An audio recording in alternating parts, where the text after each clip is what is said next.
Hello, hello, hello. How is everybody on this afternoon, this evening, wherever you may be watching from? It could be different time zones. And we're delighted to come to you today to bring you a retirement information session from the Zion Benefit Services Department of the African Methodist Episcopal Zion Church. My name is Darin Kent. I'm the Chief Communications Officer of the A.M.E. Zion Church. And listen, I am probably the last person that you would expect to come on and speak to our Elder Williams, who's the Executive Director of ZBS. But I think I come with an interesting perspective, novice a bit about where we should be with our 403B plans. And I'm going to be asking the questions that I believe most of you all have out there to the executive director, who has all the information that we need. So we're gonna hop in and talk about when will you be able to retire? How are you currently investing your retirement dollars? And are you maximizing all of your tax benefits inside your 403B plan? Listen, this is coming to you live from the A.M.E. Zion Church platforms, the Star of Zion platforms. We want you to click that like button right now. We want you to share this with your following and your church's following, and get everybody that needs this information to come on right now and to join us for this important discussion about where we need to be with the retirement information for our 403B plans by Zion Benefit Services Department of the A.M.E. Zion Church. This is just good information for anybody. I mean, even if they're outside the A.M.E. Zion Church, we'll be sticking to most of this information, but hey, they can log on too. They might gain some knowledge that they can take with them for years to come. So without further ado, I want to bring on the Executive Director of the Zion Benefit Services Department. His name is none other than Elder Darrell Williams. How you doing, sir? I am well. Thank you so very much. I'm getting some texts from folks saying they're trying to get on. So, so I'm trying to send over some things to a couple of people if they can Okay, well, while you do that, yeah, keep I'm texting them, here. keep getting them on, getting them on. Listen, they're gonna want to be in the place. Let them know right now that we are streaming live on Facebook. We're streaming on LinkedIn. We're streaming on YouTube. We're streaming on Twitter, even. And of course, we are streaming on the Netflix of the A.M.E. Zion Church, A.M.E.Z TV. Everything is live and in color right now for them to join this important discussions. Uh, I want to mention just before we begin that if anybody is watching this and has any comments or questions that they would love to pose to you, Elder Williams, or to me, or to anybody, or just give information, please do so. Put it in the chat. We'll put it on the screen and we'll take questions live through this entire discussion. So without further ado, I'm just going to yield to you, Elder Williams, for a bit. You let us know the information we need to know about the 403B plan, the ins and outs from Zion Benefit Services. Wonderful. Thanks so much, Brother Kent. Good evening, A.M.E. Zion, pastors, ministers, lay people alike, bishops, presiding elders, all who on this call. I was battling a cold all of last week, and my voice has been in and out. But I think we're good for now. If it doesn't hold up, we will do part 2 and part 3. We'll get some AI going. We'll get some AI, artificial intelligence. There you go. I mean, the idea tonight was really to kind of give you all of our ministers. We have had a plan in place for a number of years, and many people just aren't clear on how it works. And tonight I want to help give some clarity, answer some questions, as well as talk a little bit about the cost of retirement. What does it really look like for you and your family? How many years are you going to be working? There's a lot of dynamics in that whole area. I will say this. We had a little challenge today with our computer systems in my office. We had some crashes that went on. So they're being worked on. So I could not download or salvage some data I wanted to share with you online tonight. But we will open up a conversation in these 3 bullet points that were listed earlier. And then I will be very deliberate in terms of how I explain these plans, how they work. And then we'll have a part 2, which will get a little bit deeper dive into investment funds, how to invest, how to mitigate risk in the market, etc. There's so many different dynamics. And one of the biggest challenges people have nowadays is probably allowing too much information to creep into their mindset. There's so much noise out there. I mean, commercials, radio, TV, you name it. We see every single company in the world advertising why their mutual fund's best, why they're the better company, insurance company, mutual fund company, stock company, should you be involved in crypto, all these things that are out there. And yet we have a very volatile market right now that we're seeing because of the tariff potentials. They keep going even up and down there.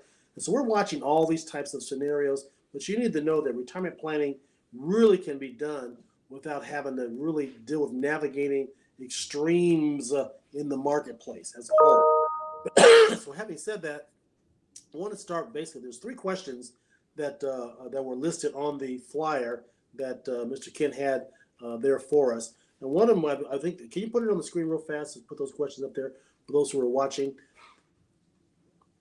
There it is. Okay. There's just, when will you be able to retire? Big question.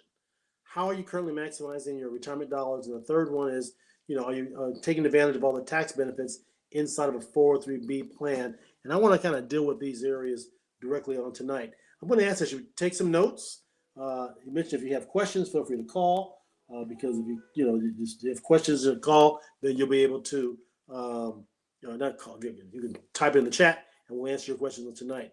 But the first one is, when will you be able to retire? That's kind of a big question.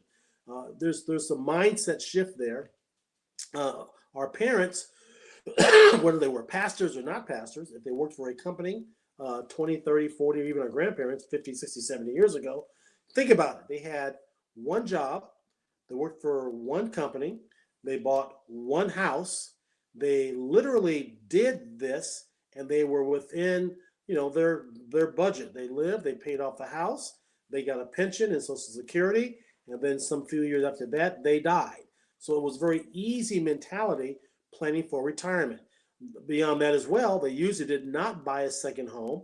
They generally did not refinance the home that they were in. So their bill structures, their budget was very easy to manage. So there was a different mindset. Nowadays, because of the fear of Social Security, having the possibility of allegedly running out of money, people not having pension plans available to them where they work. So when can you retire? And let's keep this in mind. Several years ago, Social Security was designed. It was designed for people to be able to work up to a certain point. And think about this for a moment. If you have Social Security or had Social Security, it was designed to tell somebody if you worked for 30 or 40 years, you put in X amount of dollars for all those years, you retire at 62 or 65 years old, you got a paycheck till you died, and it stopped. But it worked very easily because Social Security was always meant to be a supplement. Think about this. For 20, 30, 40 years, for the bulk of the years Social Security has been in effect right after the Great Depression, you had 4 or 5 people paying money into the Social Security system and only one taking from it. So you had plenty of dollars funding Social Security. When someone retired, they got their check, and life expectancy was a lot less back then. 6, 7, 8, 9 years later, they died. So you fund it for 40, you pull money out for 7, the system worked. Well, now we have almost a 1-to-1 ratio. What that means, for every one person putting money into Social Security, you have one person taking from it. And that's why the federal government has been warning us that, because we're living longer. And come 2035, that's called a crossover. That's a point where the amount of money that comes in is equal to that what goes out, and that's where the problems will occur. Now, Social Security will never go broke because they will make certain that the funding is done through the government for a period of time. What they will do, however, that we've already seen occur, is they'll make it more attractive to wait till you start getting your benefit. That's why you get a much larger benefit at age 70 and a much smaller benefit at age 62. They would love it if everyone took the money at 62 because they can pay out a much lower benefit. The danger of that, now they got to pay it for a longer period of time. I mean, the odds of, contrary to popular opinion, even for black folk, yes, us, we are living longer too. Thank God for that. There was a time that we knew that we would not live past 71, 2, or 3 based on life expectancy. Even our numbers aren't great overall, but if you're 65 years old and healthy, and there's a good chance you'll see 80 or 85 or 90 years old. Therefore, the system, Social Security's got to pay out for a much longer period of time. So keep that in the back of your mind as you think about planning. So the first question is, when will you be able to retire? And again, I apologize.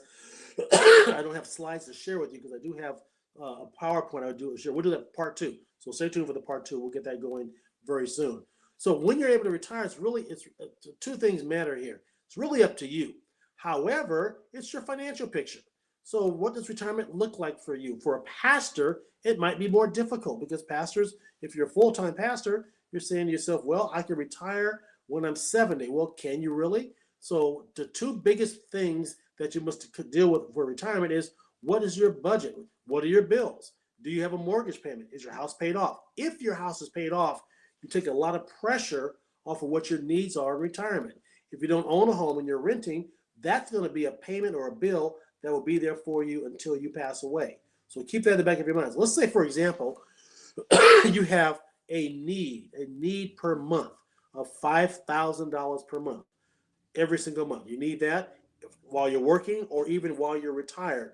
If it's $3,000 or $10,000, it doesn't matter. If it's $5,000, but a large portion that it happens to be your mortgage or rent payment, and your mortgage or rent payment is not paid off for a number of years, you still need $5,000 per month. So think about that. When you're able to retire from a financial standpoint, you may not stop working or doing something, but when you can retire, it's a function of, do you have enough resources to generate income that will carry you for your entire lifetime? The great question there, how long you're going to live? No one really knows. God knows, that's it. But the thing we have to plan for is, what happens if you live to 85, 90, 95, or even 100 years old? Yes, we have to plan for that. When we do projections now, and by the way, in case you did not know, I am a licensed securities advisor, financial planner, and that's what I do, in addition, of course, running design and benefit services. But that's what I do every single day. And so we run projections for people, even for the life insurance plan for design and benefit services. We project that if someone gets to 90, 95, or 100 years old, the benefits will still be there for the life insurance. That's why we've structured our policy that way. But imagine for retirement, if you have a mortgage payment or you have high bills and you aren't sure where your income is coming from, you need to make certain that that income that you have coming in for retirement will be there for you and hopefully able to add in some inflation as costs of goods and services go up for the next 20 or 30 years. So therein lies the key question. How many years will you be retired? Nowadays, many people retire, their retirement years are as long as their working years. Think about it. You start working at 25 or 30 years old if you go to college first, and you may retire at 60 or 65. If you live to be 95, you're going to have 35 years of income need in retirement. Now, mind you, you won't spend as much money in those later years. We call them the go-go years and the slow-go years. If you retire at 65, you're going to be running around having fun, traveling, probably from 65 to 75 or 80, but then things will slow down dramatically. However, your income need won't change. Why? Because there's things called long-term care might kick in. You may have to go to a facility at some point in time. You may have to deal with a nurse coming in to take care. So it doesn't change the financial needs. So I want you to keep them in your minds. $5,000 per month. If that's what you need per month, the biggest question is, where's it going to come from? How long is it going to last? And how do you generate $5,000 per month? So I'm going to give a couple of examples. And again, tonight's more of a lecture, and I'll answer questions later on. But the challenge is, think about if you need $5,000 per month, that's $60,000 per year. Over a 10-year window of time, that's $600,000. Over 20 years, that's like $1.2 million. So essentially, that's the amount of money that will come through your hands from 65 to 85 years old. The question becomes, where's it going to come from? Where is it going to come from? So before you look at where it's coming from, let's look at what it costs to retire. Then I'm going to deal with some areas of the investment plan that we have available for all of our members, our church pastors, etc. So think about this. For every $100,000 you have saved up, be it in a 401k, IRA, it doesn't matter. A withdrawal of 5% of that is $5,000 per year. If you have $1 million saved up, wherever you have it put, just forget where it's at right now, at a 5% withdrawal rate, that's $50,000 per year. Beginning to get the picture? Because essentially, that money's got to last you for your entire livelihood. Now, again, if you've done a great job of having your mortgage paid off early and you've got no mortgage payment, that takes a lot of pressure off how much you have to save for retirement. And that's the whole key. If you build up this big pot of money, that's the key issue. Now, years ago, there was a commercial with ING. They said, what's your number? What's your number? What's your number? And that was the whole thing. Retirement planning became, what's your number? And the danger of that, people began saying, okay, I'll save up to $500,000 or $1 million through whatever sources. We'll cover sources momentarily, but we'll save up to get to this magical number. They show one person that had 2.3 million, one at 1.8 million, one at 600,000, depending upon their age. And knowing that whatever you built that number up to, you can take out roughly 5% per year to be able to justify or to maintain your income through retirement. This is key. This is so key. I had a client in just today, and they're doing quite well. They wanted to take out more than 5% per year. That's no problem. The danger is what happens in a year when their portfolio earns less than 5%. Now they're dipping into principal and future years of income. So we kind of help people manage, how do you do this? You never want to pull out more than you really need to based upon your current age and how many years you need those funds to last. So again, think about the pot of money. So the issue it went from what's your magical number to what's my income need. I need $5,000 per month to maintain my livelihood. I need $4,000 per month. I need $10,000 per month. If you're in New York, it might be $15,000 per month, or certain areas like that, or DC. But just know that the income need is greater than the magical number. And what we do is help people to get to the number, how to maximize the income stream to last for your entire lifetime. So the cost of retirement, if you need $50,000 per year, it's got to come from several sources. Where's it going to come from? If some comes from Social Security, some from maybe a pension, some from your savings or investments or rental property. Look at your income, see where it's coming from. Problem is, if people don't have anything saved up for retirement, therefore, that's why this call tonight. We're going to talk about putting monies into a retirement plan, a 403B type plan, which, by the way, for those who work for an outside corporation, is the same as a 401k plan. 401k, 403B, They're interchangeable. What's the difference? A 401k is for a, quote, for-profit corporation. You work for IBM, you work for Intel, you work for Amazon, 401k. You work for a school district, you work for a hospital, you work for a church, it's a 403b. They are really interchangeable. Brother Kent, you jumped on. Do you have a question? You're muted. Yeah, I was muted just now. I'm listening to you, gaining all this information. I was thinking, I'm caretaking for my mother right now, and we're seeing exactly what you're talking about. Just the fact that her savings and her retirement plan and her pension and Social Security, all of that accumulated has to equal what she needs on a daily basis and a monthly basis.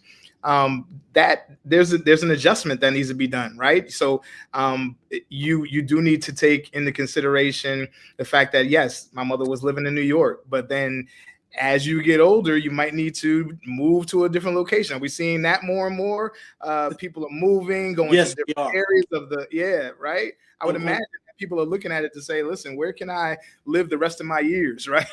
I'm glad you said that, because it's a difficult. I did a workshop several years ago in the A.M.E Zion Church for Yakima, one of the midwinter meetings, about living within your means, not your dreams. So to just kind of create a mentality of, there's a point where you just can't stay certain places for too long.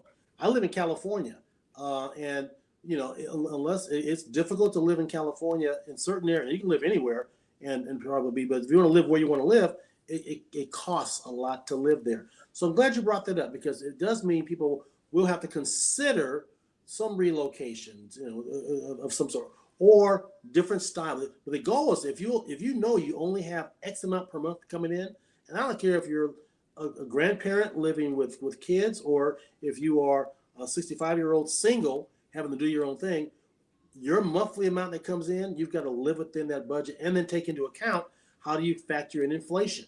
Because if inflation is at 3-4%, it's really higher than that now with certain things. So that impacts over time. $5,000 per month is $10,000 per month in 17 and a half years. Wow.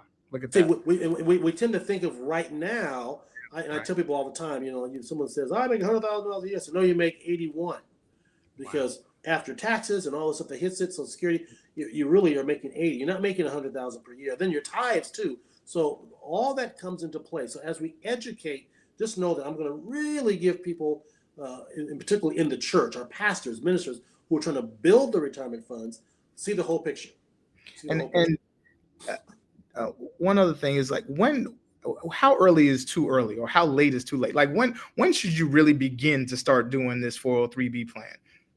Great question. So, and I'm not going to, before I go on the 403b plan, any kind of retirement savings. Again, so let's say if it's 403b or you're working. So if it's 403b, yesterday, okay. Ideally, if you're 30, we have a pastor, I won't say what state, but they had some monies for some years back. I found those funds for them. They're thrilled to death right now, and we had it invested in such a way. And what he thought he had, it was really about 2.5, 3 times more than what he thought. We had invested in some funds that grew that much. Now, mind you, the markets right now, they're down a little bit. This is one of our pastors. He literally just kind of forgot. And so then our conversation, I said, but that's no money. Because if you retire at 65, you're going to need, it to be about $1 million to spin off $50,000 per year of income at that time. Now, he's got enough years. So here's the kicker. Think about this. So if someone says, you know what, I'm still young, I can't afford to do a whole lot, but I got to start somewhere. So if, let's say, for example, you're putting in, let's say it's your 403b plan. This is a pastor putting in a 403b plan at $200 a month. This is an example. Okay. That's $2,400 per year at a 6% rate of return. In other words, they're earning 6% interest on their money. That's not guaranteed. That's just choosing some good mutual funds, etc. 6%, I think of that's a fairly low rate of return over time, but I'm going to give you the 6% number for a reason. $200 per month, $2,400 per year going in, making 6% per year. In 10 years, you'll have put in $24,000. It grew to $32,000. Hardly enough to live off of, but at least it's moving. Yeah. And let's go 30 years from now, you would have put into it 48, around $72,000. that same $200 a month in 30 years is growing to 195. So at Okay. least, so now you've got a decent chunk of change. You're saying, okay, I Yeah. got some money, so I know I can generate 5 or 10 grand of income in retirement with that chunk of change. Now, same exact amount of money, earning an 8% interest rate. This is kicker Okay. because you go from 6 to 8. That's only 2 percentage points. And I'm not going to go into detail tonight on investment funds. We'll do that in part 2. Okay. But if you're making 8%, and by the way, 8% of rate of return to me over time is achievable, because when I recommend investment funds, we deal with funds that have that kind of historical performance over a 10 or longer period of time. Yeah, there's a year or 2 or 3 where they're down, but over time, that's the historically over time.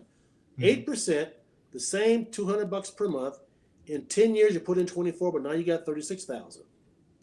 In 30 years, you put in that same 90 something thousand. It's grown to 283. Same exact amount of money, same period of time, better rate of return. Rate of return. So, Yeah, I see that. I see that. so here's the challenge. If you start late, you're trying to make up time. You're like, I need to make 10% of my money. Right. So you take more risk Yes. to try to make. The danger of taking risk at the wrong time is that you can't afford to rebound from 2 bad years. That's right. Can't. Make sense? Yeah. And No, I so, get. so Mhm. that's the dynamic. So if someone starts off at whatever amount of money, putting money in at age 30, 25, 30, most 25 years old can care less. That's the least Yeah, thing they worry about. they're not thinking about it. Right. If they talk to me, they're putting something somewhere. I don't care where you put it somewhere. That's But right. 30, 35, you have to get serious. The bigger reason why, and then we're going to do a little segue momentarily here, is that if your company and the A.M.Es in the church, we don't have a pension plan. Wow. I wish we did. I wish we did We too. don't. Okay. At one point in time, we called it a pension plan, but we discovered we didn't have it, because a pension plan requires a $5 million fund for long-term investing, and you'll be able to meet your promises long-term. Well, we didn't have that. This was way back when David Miller ran the program. So we had to shift it. And then when David Aiken took it over, we got rid of that language and went Zion Benefit Services. And then we realized we couldn't afford to keep paying out the benevolent fund, because many pastors could not prove what they made income from the church. Therefore, they weren't filing their taxes. And that's why we are doing what we're doing. So how come? Well, and I happen to be in favor of, at some point in time, I know it's being taped, I'm going to say it anyway, of the church getting to a place where we can sock away some serious dollars as a benevolent fund to subsidize pastors who don't have enough years to play catch up. Because nothing worse than going 25, 30 years, now you're 55 or 60 years old, you don't really have a big fund to retire off of, and you got to say, okay, I'll work 15 more years, maybe 20 more years. Now I've got to put a lot of money away to get to where I want to be. So that's where the dynamics come into play, and it gets very difficult. And so when you say you start as young as possible. So at the same time, if you say, okay, I've got 15 years left, and then I want to retire, you just got to do some serious planning. So maybe it means you're putting away a pretty good chunk of money. I mean, like, serious, saying, all right, you know what? I make X amount. I've got to put away $1,000 a month or $500 a month for the next 10, 12, 15 years. And then wherever I land at that point in time, I paid my bills off. I've been obedient with that. Then you're in a better position. So you start saying, okay, paying down that, increasing income. I'm glad you brought that up, because that was going to be my next question, which is, what do we do? Because most of our pastors are older, right? We have some younger pastors. They're coming up the ranks. They're hearing this as well, and I know that they're taking this information and they're taking heed to it, and they're going to make the adjustments as of right now. The 30-year-olds, even some of the 20-year-olds, but we're dealing with the 40s and up, for most of our pastors.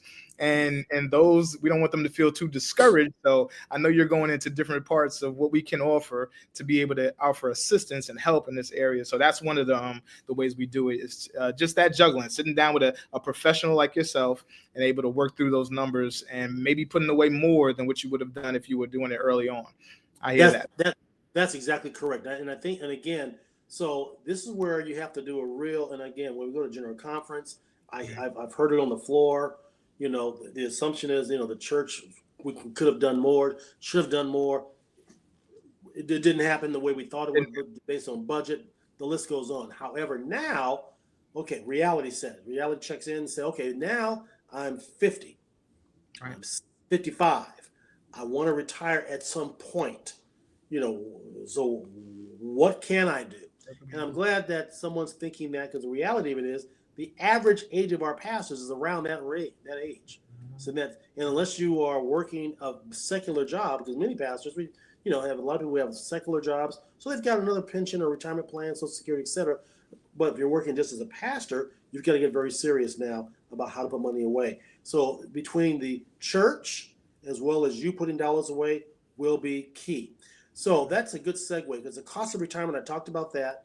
When could you retire? We've talked a little bit about that area. The third part is, where are you investing your retirement dollars currently? And this is a great question, because I think that there's a lot of ways, places we can put money. And I think that what happens is that the taxes, to me, are gigantic. That's a big area. There's a reason why 401k, 403b plans, the federal government allows us to put away a large amount of money pre-tax. You can put up to $33,000 per year if you're over age 60 into a pre-tax plan. And if you're over 50 years old, you can put up to $23,000 per year, because they call it what's called a catch-up provision. Before age 50, there's a limit. You only put in, I want to say it was $19,000 or $20,000 pre-tax. In other words, you put it in pre-tax, so you're saving taxes now, but you pay tax on it later on when you pull the funds out on the back end. So that's called qualified plan. So between your 401k, your 403b plan, your IRAs, even so, it's all pre-tax. That's before taxes. When you pull it out later, it gets taxed at that point in time. The reason the federal government loves these plans is because you're saving taxes now on the smaller contribution. The goal is that as it grows later, you pay tax on the back end when you're retired. So for the government, it's an endowment plan. Yeah, it's an endowment. I have a client right now, and they literally have no bills. And I want you to hear this carefully. No bills. They have a pension, Social Security, husband, wife, they have those coming in. They have really good income because they've got no bills. So between both of them, they've got over $100,000 a year coming in retirement, and they got a huge amount of money in their 403b plans, because they both were teachers and worked for a school system. The problem is, it put all this money in the plan, and it grew to a sizable amount. Now they're over 73 years old, and they have to pull money out, something called RMDs, and they're in a higher tax bracket. And so over the number of years of people putting monies away, and then you do really well, now the federal government says, hey, you got to pull it out from 73 on. We're going to tax it maybe even heavier, because it gets higher as you get older. So that's the dynamic. So they created the Roth IRA. The Roth IRA was created as a rebuttal to the heavy taxation on 403b, 401k plans later on in retirement. I love Roth IRAs, but they put a huge limit on how much you can put in. It's amazing. You put away $25,000 a year pre-tax into a 403b or 401k plan, but a regular Roth IRA, $7,000. Reason why? You fund with after tax, it grows tax-free, and then in retirement, it's all tax-free. What's the answer? Do a mixture of both. Have some pre-tax, some after-tax. The goal is to kind of just build your buckets of money up as much as possible, and preferably multiple buckets. You might have a pre-tax bucket, i.e. your 403b or your 401k plan. You may even have an after-tax bucket growing. You're putting contributions in both of those areas. So now you've got, from a tax standpoint, you're better off in each scenario. What I want to do is talk a little bit about our plan. Because if you're investing right now money into a retirement plan at work, you kind of know how it works already. But A.M.E. Zion Church, we went to Envoy back in, I want to say it was 2015, 16, somewhere in there, and met with them. They are a Christian-based organization. I actually was serving on the board. I flew to Denver with Dr. Aiken, and I forgot who else went, several years ago. And we made some promises to them. Usually I'm kind of transparent. We said, hey, we've got 1,000 pastors, 1,500 pastors. We're going to get them all on the plan. They're all going to enroll. And Envoy was like, we're going to create brochures and all this stuff. Whatever you tell them what to do. Well, it didn't happen. We didn't get that many people in the plan. And therefore, they really gave us a very highly structured plan with a very low fee structure on the assumption that we'd have a whole bunch of enrollments done. Mm. It didn't happen, and by no fault of their own. They spent a lot of money, resources, and so forth. So here we are now, and I've been meeting with them with a lot lately, and so I know we're going to increase enrollment because I know how it's supposed to work. So Yeah. we do have the plan available for us. I asked Mr. Kent if he'd be so kind as to pull up the A.M.E Zion website, walk Absolutely. us through where to go to get to these questions. Absolutely. So yeah, let me pull it on the screen right now. Okay, so this is amezion.org.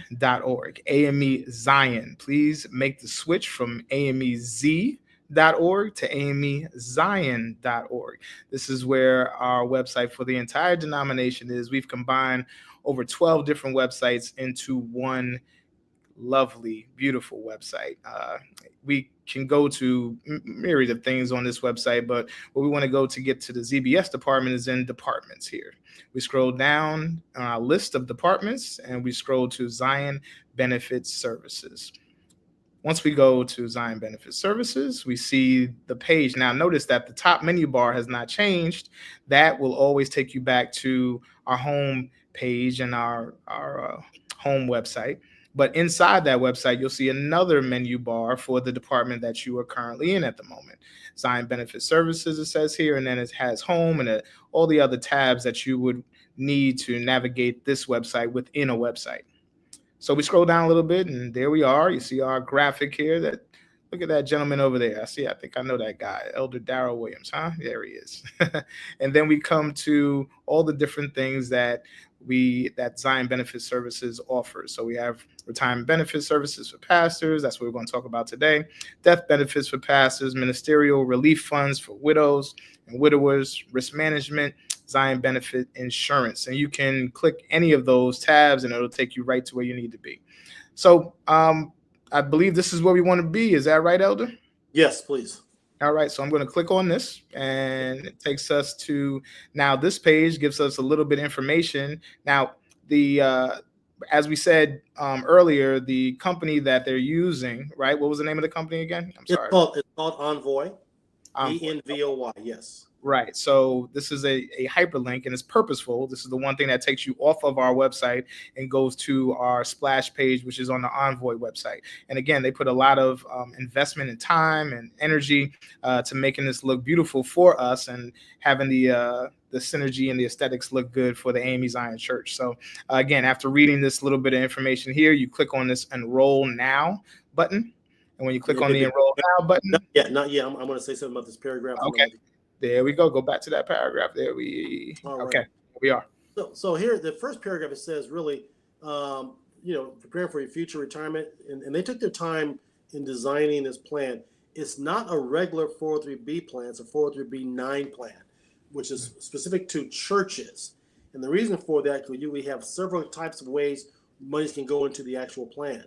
And I love the fact that the B9 plan, because in retirement, pastors, there's some allowances that you have so that in retirement later on, as you're pulling money out of these funds that would normally have been taxable to the rank and file, pastors and ministers have what's called a housing allowance. So a person could say, okay, I built up all this money in my 403B plan. I'm ready to retire. I'm taking out X amount of dollars per month. A portion of that would not be taxable because you can have a credit for housing allowance. That's huge. Now, it's still there. I don't know if the current administration is going to take it away. I have no idea, but it's still there. It's a benefit. I tend to think that they're going to probably leave it alone just because it's not a gigantic benefit for the entire nation, but it does give clergy the opportunity to have some tax benefits on the back end in retirement. Envoy is a Christian-based organization. They literally have a plethora of investment funds, mutual funds, etc., and they created two different plans for us. One's called the basic plan. One's called the choice plan. You hit the Enroll Now button, please. I want to interject right here just to make sure that everybody knows if they have any questions that they want to pose to either one of us right now, feel free to do so. Just type in the chat. It'll come right on the screen for us. We'll talk about it live. So feel free. at any moment, whether you're sharing this, looking at this on your cell phone, looking at this on your computer, please just type in the chat with your questions. And I'll even say this: some people are going to watch this later on, and it'll be on demand. We're going to go back and look at the questions that are posed even later on, even tomorrow, and we'll be able to answer those questions as well. So please, if you get a thought in your mind, any comments that you want to put out there, any questions about what you're seeing right now, don't be shy. Type in the chat and pose these questions to us right now. We have the executive director, Elder Darrell Williams from Zion Benefit Services on with us right now. You want to take advantage of this opportunity and ask him any questions that you may have. This is your own personal consultation that you can have publicly in front of everybody. All right, there you go. Brother Kent, and thank you for that, because I think that we will have a number of these types of calls, be it on A.M.E. Zion TV, or if we do a webinar, whichever one Mr. Kent thinks is best at that point in time. But for tonight, this is great because it's live. And yes, you do have access to ask those hard questions with me online, and I will answer them. I'm not a tax person. I do not give tax advice, but I understand tax benefits as it applies to all retirement planning. Here we go. Now, the new A.M.E. Zion Church Retirement Plan, first of all, it's not that new. It's been around for a number of years. I will say this: for those persons that are pastoring, elders, etc., who understand how it works, are putting in pretty significant amounts of money into the plan. To the degree we're sitting on, I'll bet we have between $500,000 and $600,000 in the plan right now from not a whole lot of pastors. So again, those people who are putting money in, they recognize, okay, this is the plan. Nothing wrong with Envoy. Nothing wrong with the plan. Something wrong with me for not putting money somewhere. So here it can be done, preferably through your paycheck or however you want to set it up. That can be done here. But there's two ways to put money in. We put it in our discipline in the hopes that every church would put some funds aside for their pastor. This is the basic program. And so that's the basic plan is designed for the church or district to support the pastor or the elder once a year with a contribution, $500 per year, $750 per year, whatever amount they wanted the church was putting on behalf of the pastor. The money follows you. It doesn't stay with the church. Let's say, for example, Chitlin Switch A.M.E. Zion Church, as Bishop Thompson used to love to use as an example, in the middle of Paul DeWonk, New York. The pastor's there for 5 years. The church says, we're going to put in $1,000 per year in the basic plan for the pastor. It goes in. They choose how it gets invested into some simple basic plans of fixed accounts. Nothing too aggressive at all. Everything in there is designed to be simple and basic.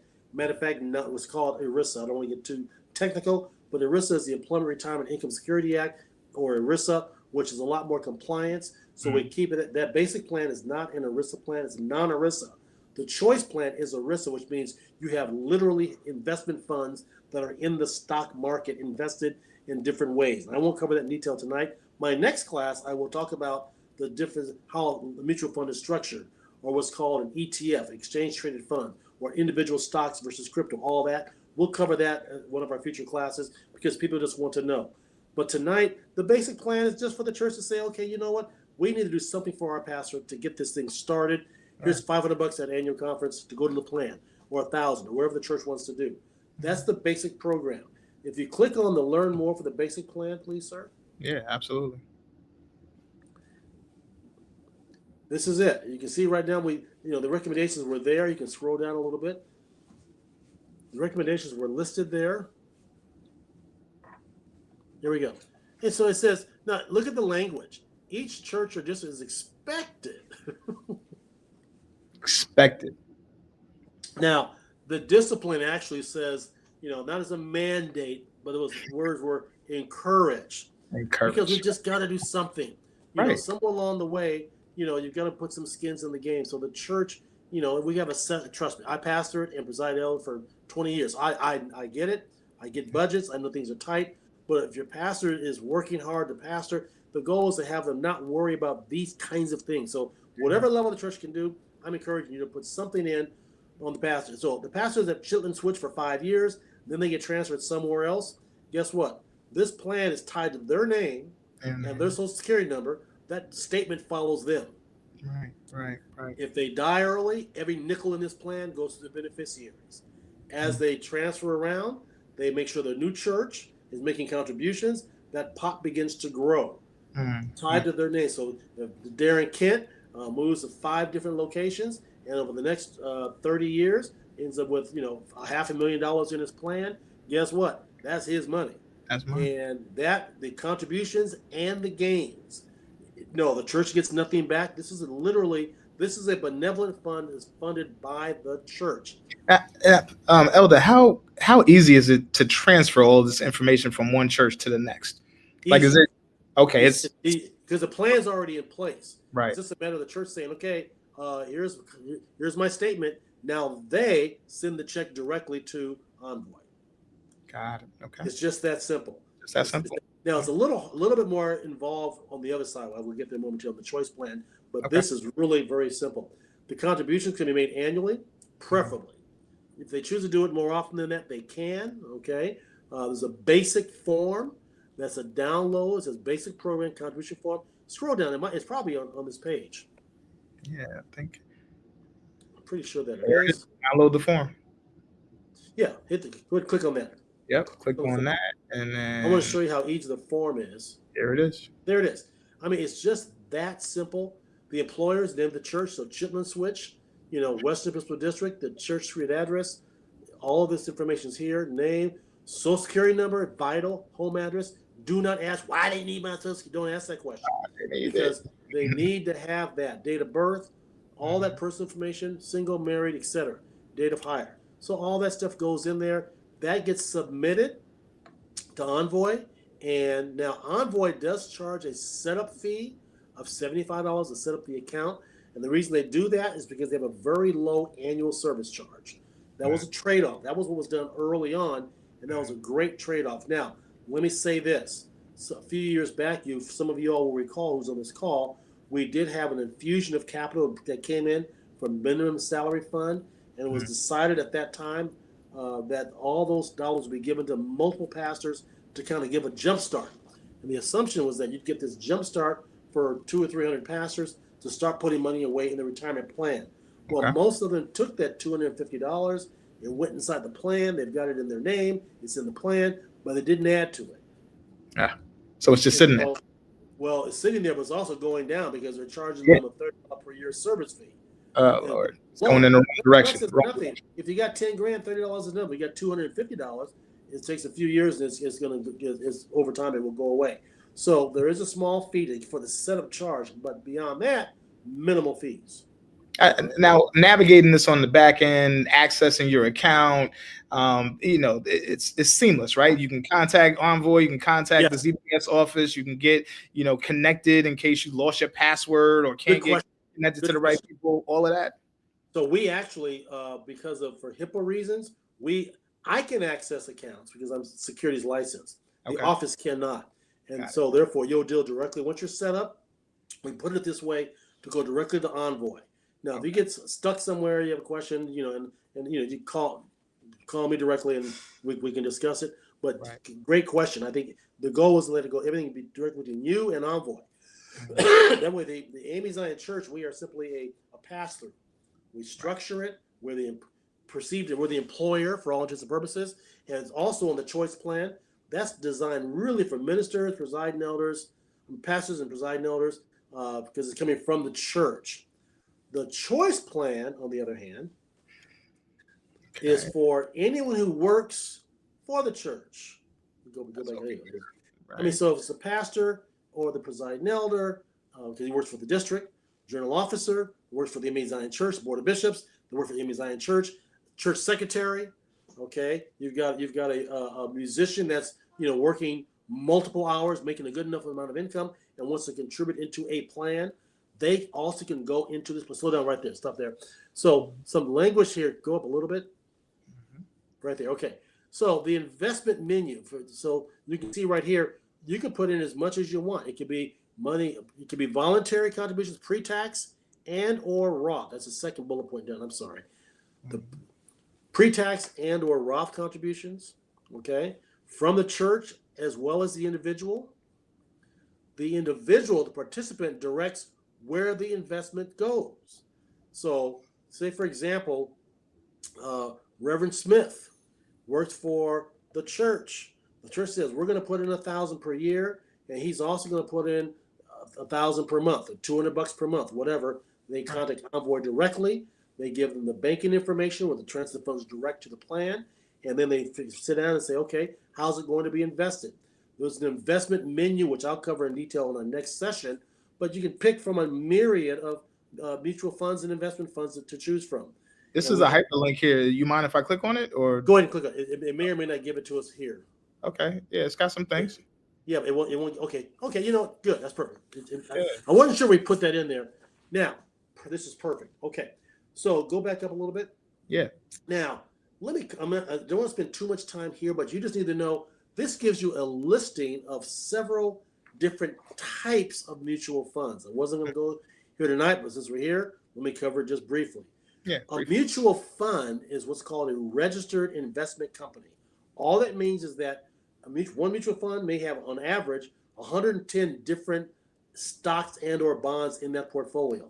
So let's say you said to me, Darin, you say, Reverend Williams, I got $100,000 from wherever. I want to buy Amazon stock. Right. And I say, great, buy Amazon stock, but you're going to be doing one thing every day. You're going to be looking at up, down. Is it up? Is it down? Do I keep it? Do I sell it? Because you're watching one stock. A mutual fund invests on average of 110 different stocks and or bonds in a particular sector of the investment world. So here's a listing of different mutual funds.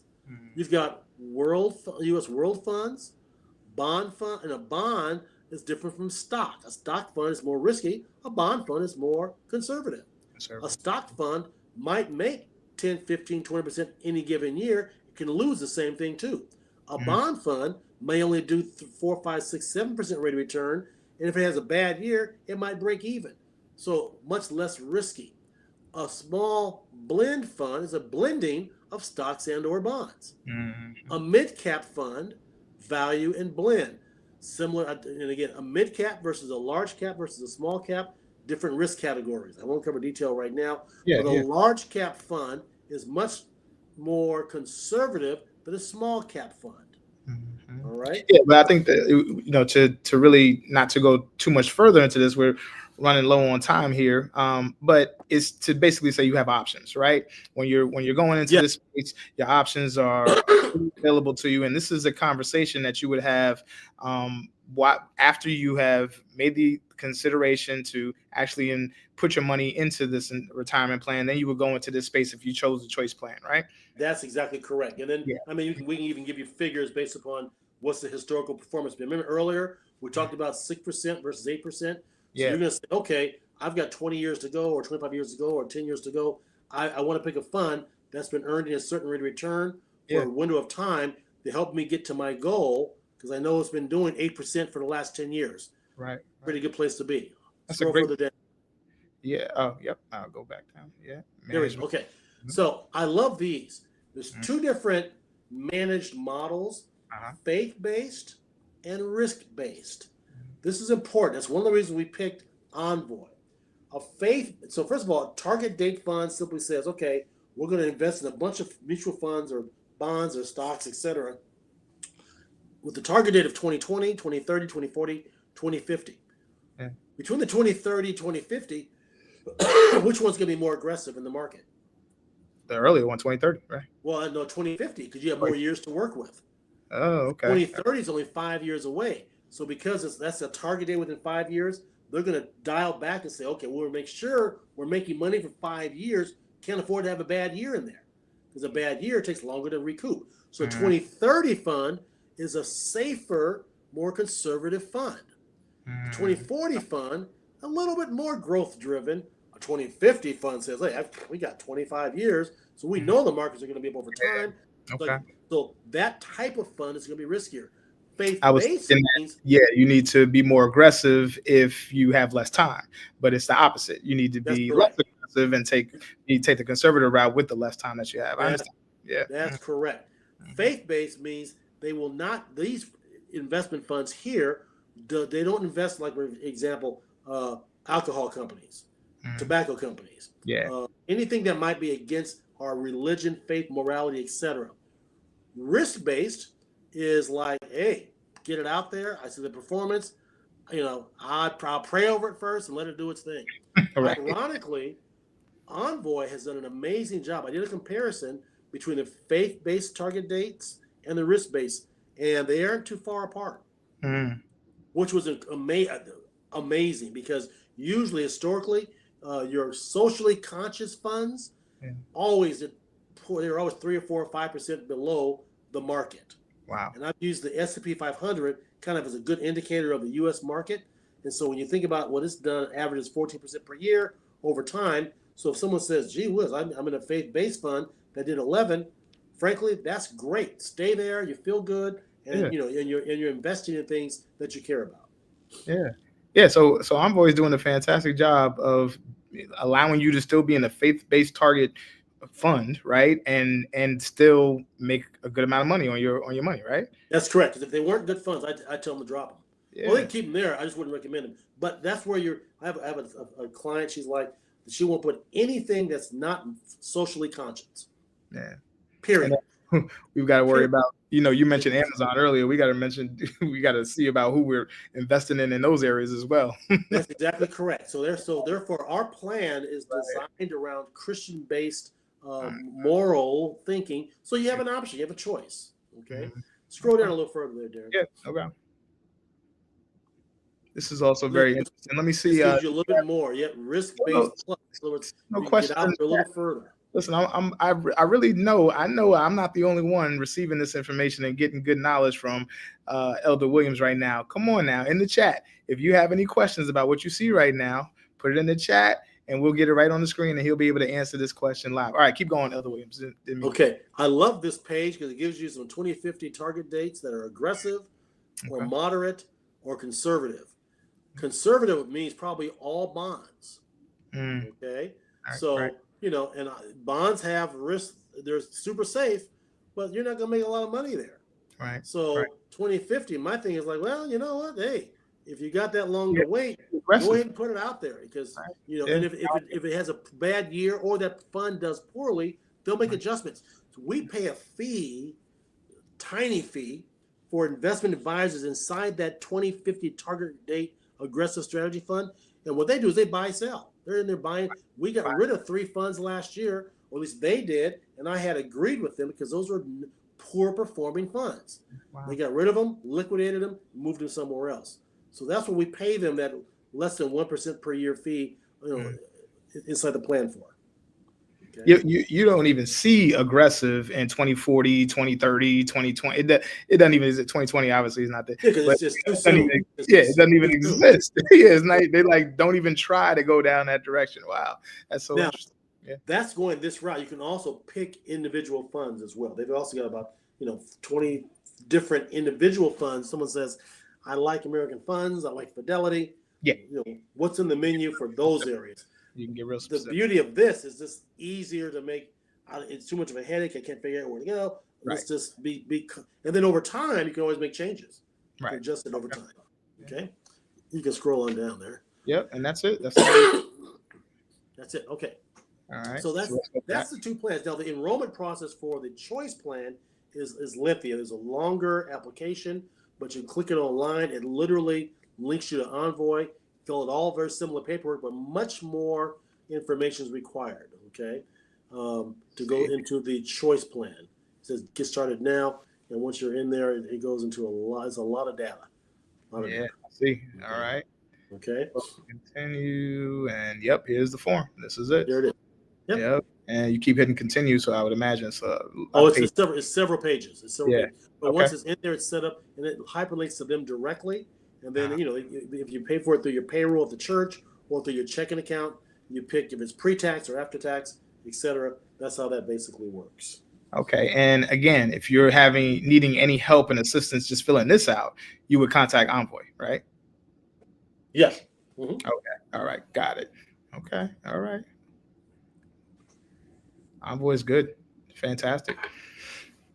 All right. So if you're thinking to yourself, it sounds good. Mm-hmm. Where's the catch? Well, don't have that mindset because we don't ask where's the catch for Fidelity. Of course. We work for corporate America or Vanguard We don't ask the. So this is the same exact plan. Work for Kaiser Hospital. Same plan, 403B plan. So we happen to pick Envoy because they work directly with churches in particular, and they Yeah. have some really large accounts at some really big churches that put away huge amounts of money. Our goal is to get there. So now, getting creative with it, right?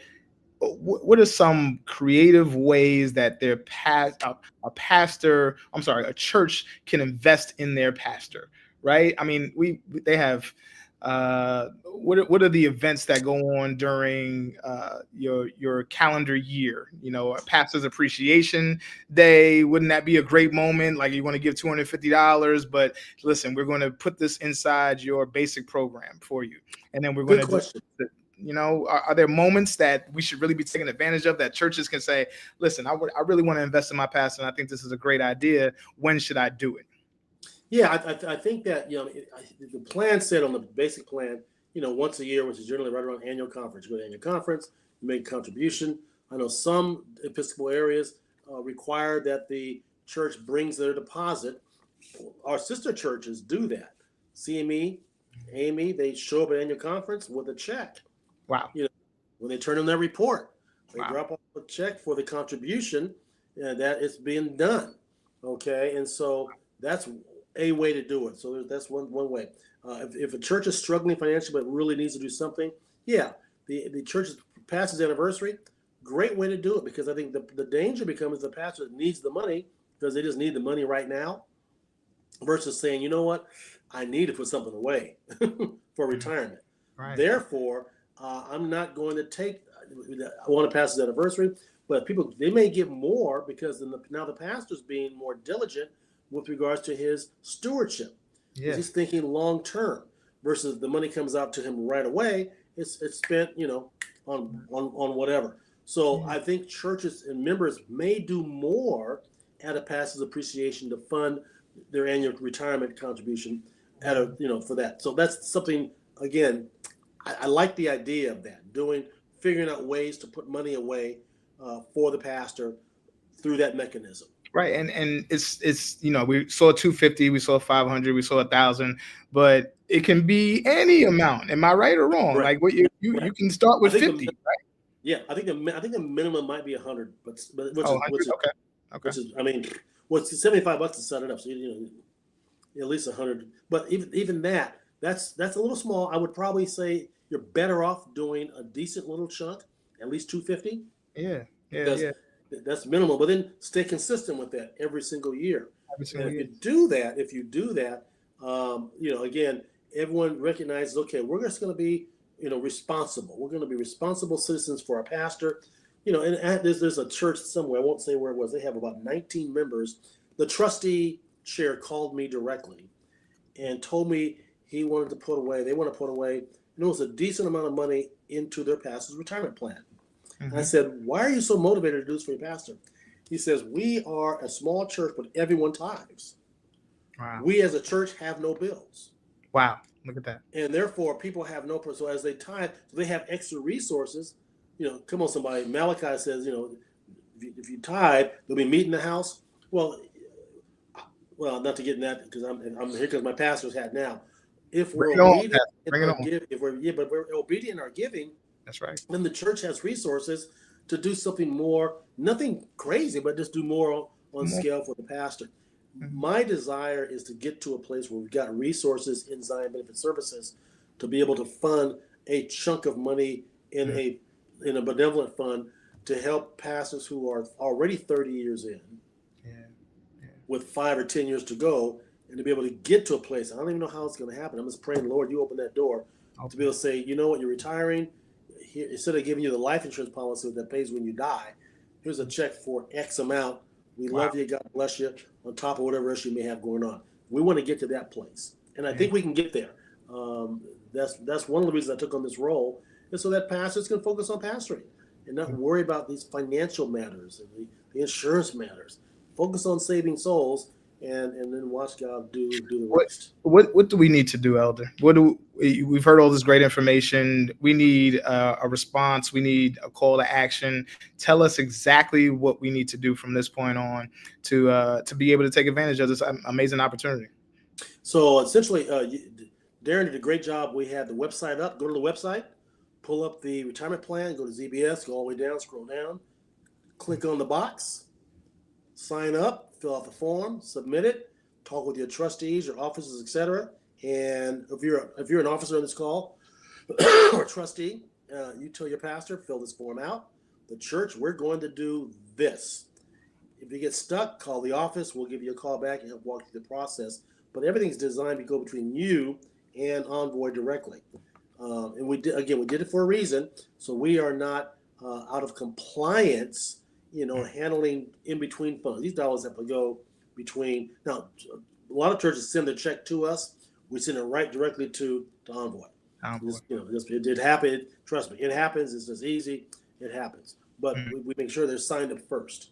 Right. And they can take it directly out of your check if you so choose. You can, all of that could be done virtual, ACH payments, check, money order. Yes. They could do all of that, right? Good question.